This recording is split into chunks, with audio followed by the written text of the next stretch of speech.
Hello everyone, welcome to Krishna study point. प्यारे बच्चों, आज हम 11th 12th या 10th क्लास के जो बच्चे हैं उनको टारगेट कैसे अचीव करें, कैसे हम प्रिपेयर करें फॉर IIT JEE, इसके बारे में आज डिस्कस कर रहे हैं। बहुत सारे बच्चों का ये लक्ष्य बनता है कि हमको IIT से बीटेक करना है या UPTU से करना है या AMU से करना है। काफ़ी सारे अच्छे फेमस प्लेटफॉर्म्स हैं जहाँ से बीटेक किया जा सकता है, इंजीनियरिंग किया जा सकता है। अगर आपका मैथमेटिक्स पर अच्छा पकड़ है और अभी आपका रिजल्ट आया है और उसमें आपके मैथमेटिक्स के अच्छे मार्क्स हैं और आप आगे फ्यूचर में मैथमेटिक्स से रिगार्ड से ही स्टडी करना चाहते हैं तो इंजीनियरिंग एक बेस्ट अपॉर्चुनिटी रहती है। काफ़ी सारी आगे चल कर के ब्रांचेज और अवसर आपको मिलते हैं, अपॉर्चुनिटीज़ मिलती हैं। तो बात कर रहे हैं कि IIT जैसे जो कि देश के सबसे ज़्यादा प्रतिष्ठित संस्थान हैं, वहाँ पर एडमिशन लेने के लिए बहुत तगड़ा कंपटीशन है, एक तरह से प्रतिस्पर्धा बहुत ज़्यादा है। तो ऐसे सिचुएशंस में हम अपने आप को किस तरह से ढालें, तो मैं बिल्कुल एक चीप एंड बेस्ट प्लान लेकर के अपनी जो योजना है, मेरी जो रणनीति रही है, वो मैं आप लोगों तक डिलीवर कर रहा हूँ। और एक्सपीरियंस रहा है मेरा IIT को क्रैक करने का, और दैट्स वाई कि मैं आपको और अच्छी सी चीज़ों को, इन बातों को बता पाऊँगा, यद्यपि काफ़ी सिलेबस अब चेंज हो गया है। फर्स्ट ऑफ ऑल, जो यूपी बोर्ड के बच्चे हैं वो मैंने इंग्लिश में लिख रखे हैं चैप्टर्स, तो आप हिंदी में भी मैं बोलूँगा, लेकिन आप लोग अपना बुक में देख सकते हैं तो इजीली आपको देखने को मिल जाएंगे। और या फिर आप लोग जब 11th 12th का आ गए हैं पढ़ने के लिए इतना, तो मेरा ये कहना रहता है हमेशा कि आप लोग इतना इंग्लिश में ज़रूर तैयार करें कि आपको कम से कम चैप्टर का नेम ज़रूर इंग्लिश में पता हो, हिंदी के साथ साथ। ठीक है, मैं यद्यपि हिंदी में भी आपको बता दूँगा। तो सबसे इम्पोर्टेंट बात तो ये है कि क्या हमने वास्तव में IIT JEE को अपना गोल सेट किया है, या हम दूसरों की बातों में आकर या दूसरे लोगों को कॉपी करके अगर हम इस दिशा में जा रहे हैं तो आप यकीन मानिएगा कि आप वहाँ नहीं जा पाएंगे। आपका अपना बिल्कुल फिक्स गोल होना चाहिए, अपना फिक्स टारगेट होना चाहिए, तभी जाकर के आप उसको अचीव कर पाएंगे। वरना आपके बनाए हुए हर एक एम को बेकार कहा जाएगा और अनडिजायरेबल कहा जाएगा। आप उसमें कोई मेहनत नहीं कर पाएंगे, कोई अचीवमेंट नहीं ला पाएंगे। तो अगर आपने वास्तव में अपने मनोयोग से पूर्ण रूप से कर्मठता और अपनी इच्छा शक्ति को जागृत करके ये टारगेट अगर बना है तो ही ये वीडियो आपके लिए हेल्पफुल है, अदरवाइज आप स्किप करके जा सकते हैं। तो वही बच्चे केवल इस वीडियो को देखें जिनको लगता है कि हमको तैयारी करनी है किसी भी तरीके के कंपटीशंस को निकालने के लिए, विशेष रूप से जो इंजीनियरिंग के हैं, AIEEE है, UPTU है, और भी अच्छे से अच्छे संस्थान हैं जहाँ से बीटेक आप कर सकते हैं। सभी का लगभग प्लेटफॉर्म एक होता है, थोड़ा सा बस IIT का डेप्थ नॉलेज ली जाती है। तो कैसे किया जाए? सबसे पहली बात तो मैं आप लोगों को बताना चाहूँगा कि अगर आप 10th में हैं तो ये आपके लिए फ्यूचर प्लान हो गया। ठीक है, यानी 10th क्लास को ही आप किस तरह से पढ़ते हुए चलेंगे जो कि आपके काम में आएंगी। फिर अगर आप 11th में हैं तो आपको 11th में ही क्या करके चलना है, ये आपके लिए प्लान है। और अगर 12th में है तो उसके लिए थोड़ा सा लास्ट में डिस्कस करेंगे कि अगर आप 12th में हैं इस वक्त तो आप कैसे IIT JEE के लिए बारे में सोचेंगे। ठीक है, तो चलिए बात कर रहा हूँ, मैं ये मानकर चल रहा हूँ, एज्यूम करके चल रहा हूँ कि आप अब 11th में हैं, 10th पास आउट करके आए हैं, और तब के लिए क्या रूपरेखा होनी चाहिए, हमारी क्या योजना होनी चाहिए, ये हम बताते हैं।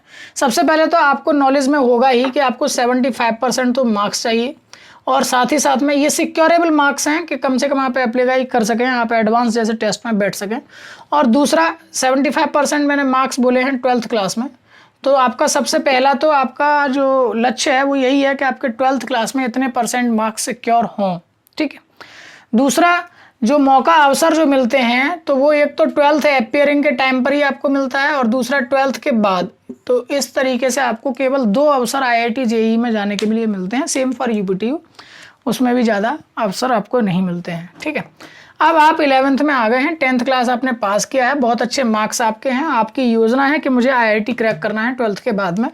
तो अभी से आप 11th क्लास से कैसे रणनीति बनाएंगे वही सब मैं बता रहा हूँ। सिलेबस को मैंने इस तरह से डिस्ट्रीब्यूट किया है, और इसमें एक तरह से यही नहीं कि केवल IIT JEE के मार्क्स या उसको कंपटीशन को कैसे निकालना है ये मैं सिखा रहा हूँ, बल्कि ये भी बता रहा हूँ कि 12th के बोर्ड एग्जाम में, चाहे वो CBSE हो या UP बोर्ड हो, सिलेबस बिल्कुल सेम हो गया है। यही UP बोर्ड में भी है, यही CBSE बोर्ड में भी है। तो उसमें 12th के बोर्ड एग्जाम में आप मार्क्स कैसे अच्छे लेके आएंगे, क्योंकि 10th में और 12th में बहुत ज़मीन आसमान का अंतर है। 10th क्लास में बहुत आसान चीज़ें रह जाती हैं, और 12th क्लास बहुत ज़्यादा कठिन प्रतिस्पर्धात्मक, या ये कह सकते हैं कि कॉम्पिटिटिव एग्जाम बन गया है आजकल। और उसमें भी आपका जो टारगेट है कि IIT JEE निकालना, तो उसके लिए 75% बनाना ये बहुत इंपॉर्टेंट रोल अदा करता है।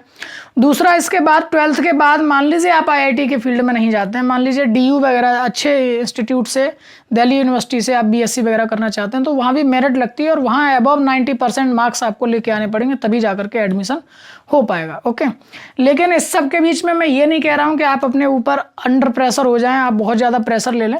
किस तरीके से रास्ता हम तय करेंगे, किस तरीके से अपनी योजना बनाएंगे, वही मैं आपके साथ शेयर करता हूँ। चलिए शुरू करते हैं। मैंने बताया कि फर्स्ट ऑफ ऑल ये मान लिया गया है कि आप 11th में आप एडमिशन ले चुके हैं। अब आपको 11th के साथ साथ 2 साल आपके पास मिलती हैं, एक 11 साल की फर्स्ट ईयर जिसको मैं कहूँगा और सेकेंड ईयर जिसको मैं कहूँगा। तो इस तरीके से 2 साल आपके पास मिलेंगे तैयारी करने के लिए, और 2 सालों में आपको इतना सिलेबस मैथमेटिक्स का कवर करना है। फिजिक्स और केमिस्ट्री को लेकर के भी ऐसी एक वीडियो हम अलग अलग सरों से बात कर रहे हैं, वो टीचर्स जो है मिल करके जब डिस्कस करेंगे तो वो वीडियो भी आपको देखने को मिलेंगे। फिलहाल हम मैथमेटिक्स के सिलेबस को लेकर कह रहे हैं, क्योंकि ये वो पोर्शन है, मैथमेटिक्स इस पूरी प्रक्रिया का वो पोर्शन है जो सबसे ज़्यादा समय लेता है। ज़्यादा से ज़्यादा बच्चे कोचिंग सेंटर्स में या अपने आप अपने घर से जब प्रिपरेशन करते हैं, सेल्फ स्टडी करते हैं, तो सबसे ज़्यादा समय मैथमेटिक्स में खर्च कर देते हैं। फिर उसके बाद में उनके पास समय नहीं रह जाता है। फिर लास्ट में जाकर के उनका ये कहते हैं कि टाइम मैनेजमेंट हमारा फिट नहीं बैठ पा रहा है, कैसे पढ़ें कैसे नहीं पढ़ें, ये सारी चीज़ें अनफोकसेबल हो जाती हैं, तो फिर समस्या उत्पन्न हो जाती है। अब पहला पॉइंट है कि हम कितने घंटे की स्टडी करें। आप 10th क्लास तक जितने भी घंटे पढ़ते आए, आप छोटे थे, बड़े थे या अच्छे गंभीर थे, कुछ कहने की ज़रूरत नहीं है। यहाँ आपको अपने नंबर ऑफ आवर्स में चेंजिंग लाना होगा हर हाल में, क्योंकि जो सिलेबस है वो 10th क्लास के अकॉर्डिंगली कम से कम 3 गुना है, कम से कम 3 गुना है हर एक सब्जेक्ट का। तो यहाँ पर आपको 11th क्लास में या 12th क्लास की दोनों साल स्टडी करने के लिए, यानी 2 ईयर, फर्स्ट ईयर और सेकेंड ईयर, कम से कम मिनिमम 6 आवर की स्टडी आपके लिए बहुत आवश्यक है। कम से कम 6 आवर, 24 आवर में से 6 आवर स्टडी बात कर रहा हूँ, नॉट रीडिंग, नॉट इस तरह से कि किताब खोल करके बैठ गए, गंभीर होने की बात है, तो वही बात मैं कह रहा हूँ। बाकी अगर आप फिजूल खर्ची में इस तरह से अगर सोचने वाले बच्चे हैं, या आप इस तरह के स्टूडेंट हैं कि आप केवल ऐसी आदतों को लागे हुए हैं, तो आप इस वीडियो को बिल्कुल स्किप कर दीजिए, आपके लिए नहीं है। तो 6 आवर की मिनिमम स्टडी चाहिए, ठीक है, और 12 आवर से अधिक आपकी स्टडी नहीं होनी चाहिए, ये भी मैं कहूँगा। 12 घंटे से अधिक भी अगर आप पढ़ रहे हैं तो समझ लीजिए कि आप अपने स्वास्थ्य के साथ खिलवाड़ कर रहे हैं और आप जो सफलता है वो प्राप्त नहीं कर पाएंगे, ठीक है, क्योंकि अति सर्वत्र वर्जयेत हमारे शास्त्रों में ये कहा गया है। तो ये भी आपको ध्यान रखना है कि 12 घंटे से अधिक की आपकी स्टडी ना हो।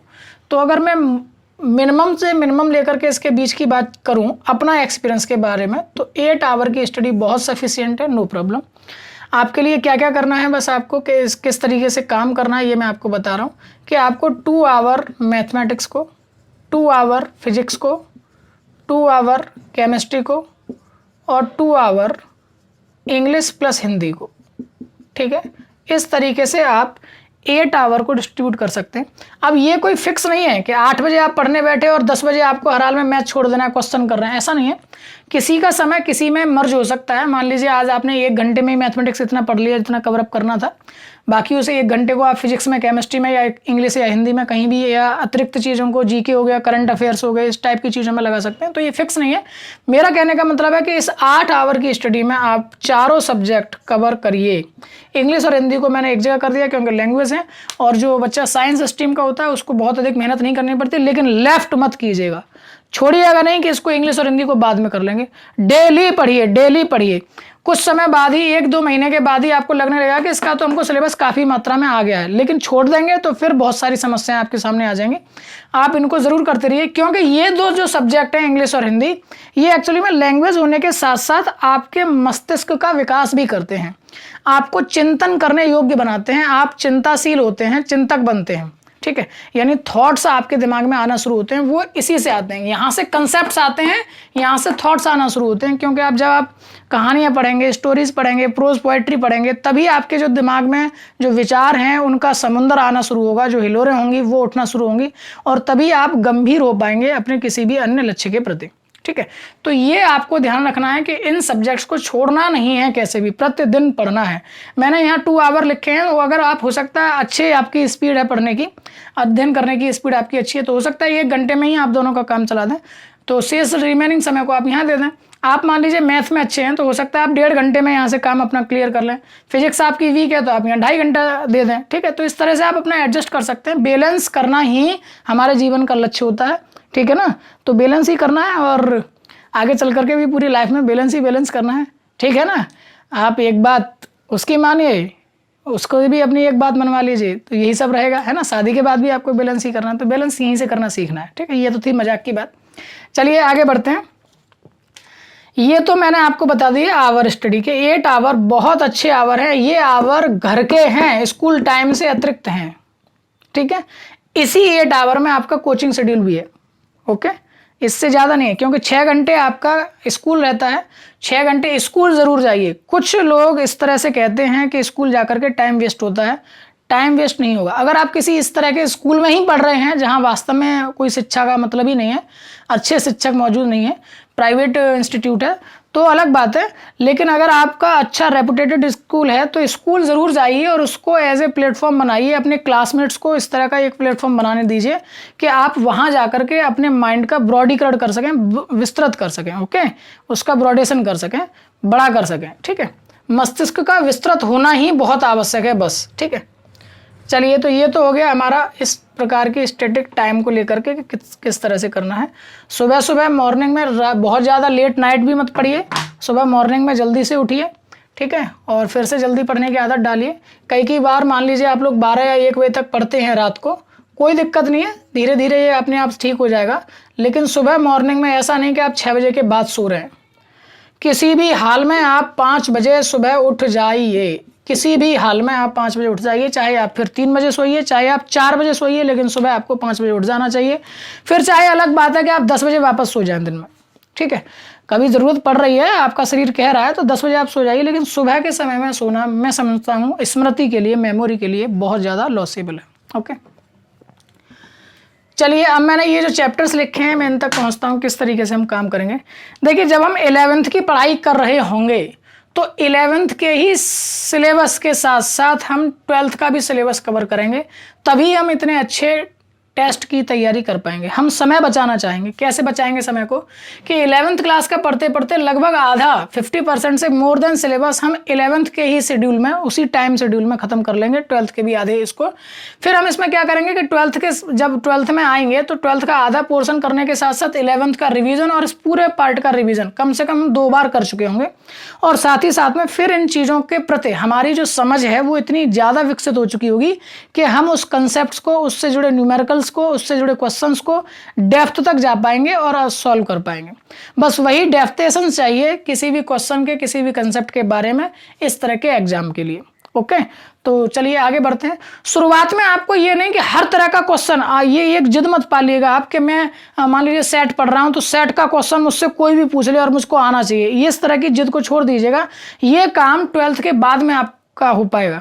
पहले आप सीखिएगा एक्चुअली में है क्या, सेट क्या है, रेशन फंक्शन है क्या, ट्रिग्नोमेट्री है क्या, केवल है क्या, और उससे किस टाइप से हम क्वेश्चंस को कर सकते हैं। तो शुरुआत में केवल इतनी चीज़ों को ही देखिएगा, फिर रिपीट करिएगा, फिर रिपीट करिएगा। कम से कम 3 बार इस सिलेबस को जब आप कर चुके होंगे 12th के लास्ट तक, तब मैं कहूँगा कि आपके अंदर इतनी अच्छी समझ विकसित हो चुकी होगी कि आपसे कोई भी प्रश्न कहीं से भी छूटेगा नहीं और आप कंसेप्ट की डेप्थ तक जा पा रहे होंगे।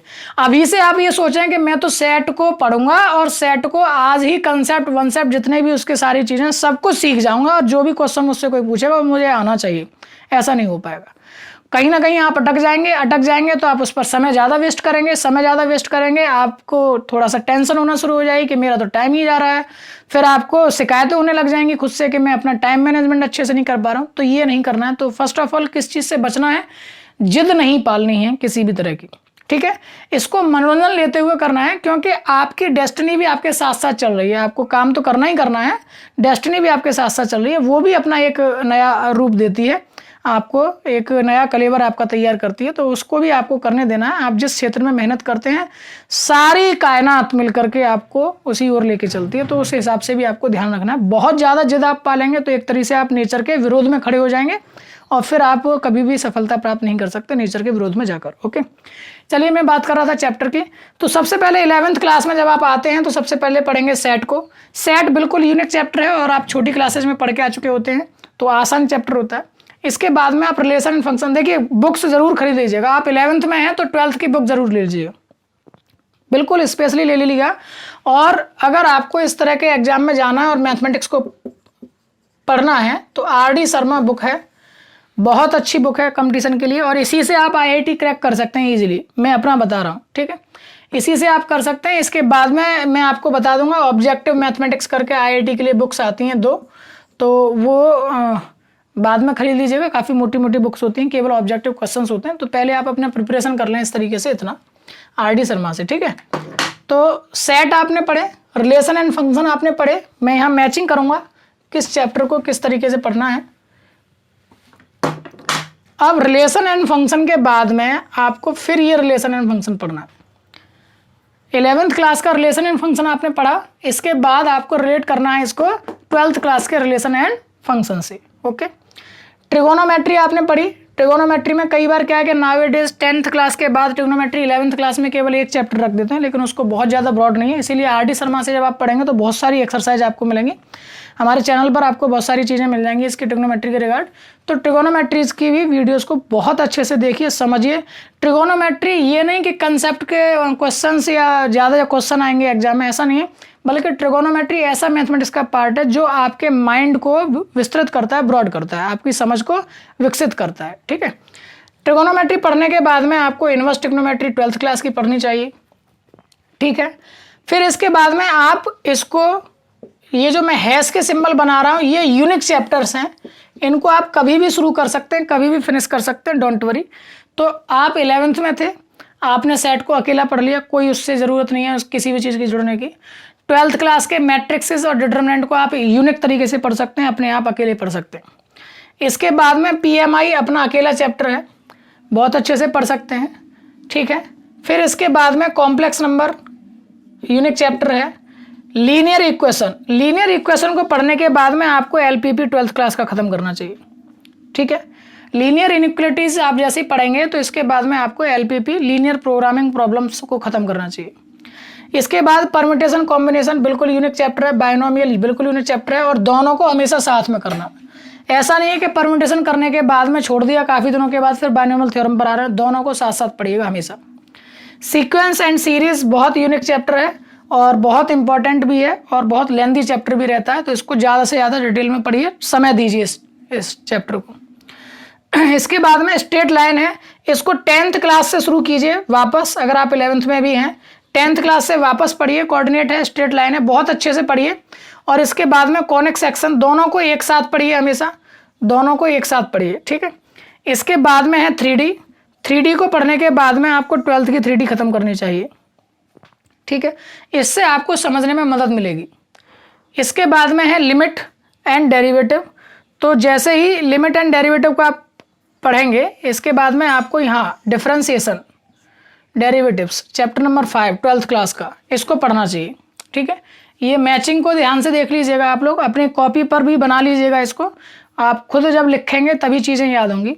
रीजनिंग बिल्कुल यूनिक चैप्टर है, इससे आपको बहुत सारे कंसेप्ट बनाने में मदद मिलेगी। स्टैटिस्टिक्स आपका बहुत अच्छा चैप्टर है। प्रोबेबिलिटी को बहुत अच्छे से आप ऑनलाइन तरीके से भी तैयार कीजिए, 9th से शुरू कीजिए, 10th की आर.डी. शर्मा से कीजिए, फिर 11th की आर.डी. शर्मा से कीजिए, और फिर 12th वाली को भी प्रोबेबिलिटी को 11th की प्रोबेबिलिटी के बाद ही शुरू कर सकते हैं, ओके। तो अब आपने देखा कि 12th क्लास के 1 2 3 4 5 6 7 और 8 चैप्टर्स 13 में से आप कवर कर चुके होंगे 11th क्लास को पढ़ने के साथ साथ। 11th क्लास के ही टाइम शेड्यूल में, उतने ही टाइमिंग में 11th क्लास पास होते होते ही आप 12th क्लास के इन चैप्टर्स को इतना पढ़ चुके होंगे कि ऐसा तो नहीं कि आप हर एक प्रश्न कर दें, लेकिन ज़्यादा से ज़्यादा प्रश्न आप कर पाएंगे। कोई पूछेगा कि ये सवाल किस तरह से होते हैं इस चैप्टर में, तो वो आप उसका आंसर दे सकते हैं, ठीक है। फिर जब आप 12th में चले जाएंगे तब 12th में आपको इसका तो रिवीजन और इन सारी चीज़ों का डेप्थ तक नॉलेज जो आप पहले पढ़ चुके हैं, और इन सारी चीज़ों को आपको अपनी जो हैबिट है उसमें लेकर के आना है। Differentiation, application of derivative, integration, application of derivative, differential equation, ये इतने यूनिक पार्ट है कि ये 44% किसी भी कंपटीशन का, चाहे वो आईआईटी हो चाहे वो यूपीटीयू का बीटेक हो, 44% कवर अप कराएगा आपको, ठीक है। 44% इतना देता है। इसके बाद में 5% का आता है वेक्टर अलजेब्रा, और फिर सारी चीज़ें आपकी कवर हो चुकी होती हैं। क्लियर है वाली बात समझ में आ गई होगी। यानी कि आपने 12th क्लास में 11th को तो 2 बार 3 बार पढ़ ही लिया लगभग, एक बार रिवाइज आप करेंगे 11th के लिए ही पेपर टाइम पर, तो लगभग 3 बार आपका हो गया। 12th में भी आपने एक बार रिवाइज किया, तो ये आपका सिलेबस कंप्लीट और ये भी कंप्लीट। अब इसकी बात मैं करूं तो मैं डबल टिक लगाऊंगा, वो कंपटीशन के हिसाब से बहुत इंपॉर्टेंट चैप्टर्स होते हैं और वो मार्किंग सिक्योर भी करते हैं, उनको मैं डबल टिक लगा रहा हूं, ठीक है। एक तो ये है मैट्रिक्स, एक डिटर्मिनेंट, सीधे सीधे आंसर्स आते हैं, और ये 44% वाला तो मोस्ट इंपॉर्टेंट है ये पूरा पार्ट। इसके बाद में प्रोबेबिलिटी मोस्ट इंपॉर्टेंट। फिर इधर से अगर हम बात करें तो सेट और ट्रिगोनोमेट्री भी, लीनियर इक्वेशन से भी कुछ नहीं, कॉम्प्लेक्स नंबर, परमुटेशन, कॉम्बिनेशन, ये दोनों बहुत इंपॉर्टेंट हैं, कंपटीशन में बहुत पूछे जाते हैं। Sequence and series. Straight line इसलिए इंपॉर्टेंट है क्योंकि इसका जो पार्ट है कॉनिक सेक्शन, ये बहुत इंपॉर्टेंट है। स्ट्रेट लाइन इतनी इंपॉर्टेंट नहीं है, लेकिन स्ट्रेट लाइन इसलिए इंपॉर्टेंट है क्योंकि इस पर बेस्ड है आपका कॉनिक सेक्शन, और कॉनिक सेक्शन पर ही बेस्ड है आपका एप्लीकेशन ऑफ इंटीग्रेशन, ये वाला टॉपिक, ठीक है। तो ये आपका अच्छे से क्लियर होगा, तो ये बहुत लेंदी टॉपिक भी रहता है और आपकी समझ को बहुत विकसित भी करता है। और फिर इसके बाद में बस प्रोबेबिलिटी ये वाला, ठीक है। ये चैप्टर्स ऐसे हैं जो एनडी हो गया, एयरफोर्स हो गया, सीडीएस हो गया, और आपके आईआईटी हो गए, यूपीटी हो गए, एआईट्रिपल हो गया, इस तरह से एग्जाम्स में बहुत इंपॉर्टेंट रोल अदा करते हैं। और यही जो मैंने इंपॉर्टेंट लगाए हैं और इसी सीक्वेंस के साथ में अगर आप तैयारी करते हैं तो बोर्ड के लिए भी आपकी तैयारी बिल्कुल पक्की हो जाती है, ठीक है। तो ये मेरे ख्याल से आपके समझ में आ गया है किस तरीके से काम को करना है, किस तरीके से आपको तैयारी करनी है, बहुत अच्छे से आप देख सकते हैं। एक और वीडियो में अगर हम बात करना चाहें तो मैथमेटिक्स को लेकर के तो हमारे चैनल पर काफ़ी सारी चीज़ें हैं ही, कोई प्रॉब्लम आपको मेरे ख्याल से नहीं होनी चाहिए। और अगर फिजिक्स और केमिस्ट्री या और किसी चीज़ को लेकर के कोई प्रॉब्लम अगर आपको आ रही है तो कमेंट में ज़रूर आप बताइएगा, उसके लिए भी एक वीडियो हम तैयार कराएंगे और उसमें आपको जानकारी देंगे कि किस किस टाइप के यूट्यूब चैनल से आप स्टडी कर सकते हैं, किस टाइप की बुक्स से आप स्टडी कर सकते हैं ईजिली, ठीक है। तो आप इसको ले सकते हैं। ऐसे ही अगर आप इसमें और अच्छे से प्रैक्टिस करना चाहें क्वेश्चंस को लेकर के, तो टुगेदर विद और ओसवाल के सैम्पल पेपर आते हैं, आप पुराने सैम्पल पेपर साथ में उठा लीजिए, फिर उनके क्वेश्चंस को भी देखिए, क्वेश्चंस के पूछने के जो तरीके हैं उनको ज़रूर देखिए। लास्ट आईआईटी के पेपर्स भी उठा के देख लीजिए और उसके जो क्वेश्चंस पूछने के तरीके हैं उसको भी देखिए, जानिए। तो विषय वस्तु को बहुत समझना, और जो आपके पास चीज़ें हैं यानी कि जो इक्विपमेंट्स हैं, देखिए मैं एक बात हमेशा कहता हूँ, युद्ध के मैदान में जाने से पहले आपकी युद्ध की रणनीति और आपके हथियार पूर्ण रूप से तैयार हों, तभी आप युद्ध में विजय प्राप्त कर सकते हैं। वही मैं यहाँ कहने जा रहा हूँ। मान लीजिए कि आप 11th का मैथ पढ़ने जा रहे थे, आपके पास बुक नहीं है साहब, केवल आपने मोबाइल से यूट्यूब चैनल खेल लिया और शुरू कर रहे हैं, तो वो खेलेंगे, आप उसको खोल करके पढ़ेंगे नहीं। सेम तरीके से और भी सारी चीज़ें हैं, जब भी आप पढ़ने बैठेंगे अगर आपके पास पूरा स्टडी मटेरियल नहीं होगा तो फिर आप क्या करेंगे, 4-4 घंटे उसमें वेस्ट कर देंगे, लेकिन 40 मिनट का भी लायक आपने उसमें से चीज़ें तैयार नहीं की होंगी, ठीक है। तो ये फिर बाद में आपको अफसोस होता है जब ऐसा ही प्रक्रिया 1-आध महीने चल जाती है, 1-आध महीने के बाद पता चलता है इतना टाइम तो निकल गया। तो ईच मिनट आपके लिए प्रीसियस है, आज से ही अभी से लग जाइए और अपना एक शेड्यूल वाली कॉपी बनाइए, शेड्यूल वाली खुद कॉपी बनाइए, प्लानिंग करिए आप अपनी, और माइंड मैपिंग कीजिए और उसी तरीके से चैप्टर मैपिंग कीजिए, ठीक है। मान लीजिए मुझको सेट चैप्टर पढ़ना है, तो एक तो हो गई एनसीईआरटी से मैं पढ़ूंगा, एक आरडी शर्मा से मुझे पढ़ना है, इस वाले यूट्यूब चैनल से मुझे वीडियो देखनी है, इस वाले सैम्पल पेपर से मुझे क्वेश्चंस देखने हैं कि सेट के किस तरह के क्वेश्चंस आएंगे। तो जब 4-5 चीज़ें आपके पास आ गई, गाइडेंस के लिए मैं इन वाले सर से बात करूंगा अगर मुझे कहीं प्रॉब्लम आएगी, या इन वाले सर से या इन वाली मैम से बात करूंगा। तो ये सारी चीज़ें आप अपना चैप्टर वाइज भी चैप्टर मैपिंग तैयार कर लीजिए उस कॉपी पर रफली। मान लीजिए आज आपने कर दिया और उसको डेट दे दीजिए कि मैं इतने टाइम तक इसको कवर अप करूंगा। एक एक सरसरी निगाह से आप खुद उसको ओपन करके देख लीजिए, एक बार रीड कर लीजिए, दिमाग में नहीं लेके आना, स्टडी नहीं करना, अध्ययन नहीं करना आपको, उसको केवल रीड करके देख लीजिए कि एक्चुअली में ये कितना बड़ा चैप्टर है, इसमें क्या समस्याएं आ सकती हैं, मुझको क्या क्या वर्ड्स इसमें ऐसे लग रहे हैं जो बहुत डरावने से हैं या मुझे नहीं आते हैं। ठीक है, तो इस टाइप की चीज़ों को आप इजीली देख सकते हैं। ओके, तो आई थिंक आपको ये वीडियो बहुत यूज़फुल लगा होगा। वीडियो पसंद आया होगा तो लाइक और शेयर करना ना भूलें, वीडियो को ज़्यादा से ज़्यादा शेयर करें, और आपके जो भी साथी छात्र हैं अगर आपको लगता है कि ये वीडियो उनके भी यूज़फुल हो सकता है तो उन तक पहुंचाएं, और चैनल को ज़्यादा से ज़्यादा सब्सक्राइब करें, और इसी प्रकार से चैनल को सहयोग करते रहें, अपना प्यार देते रहें और बने रहिए हमारे साथ। जय हिंद, जय भारत।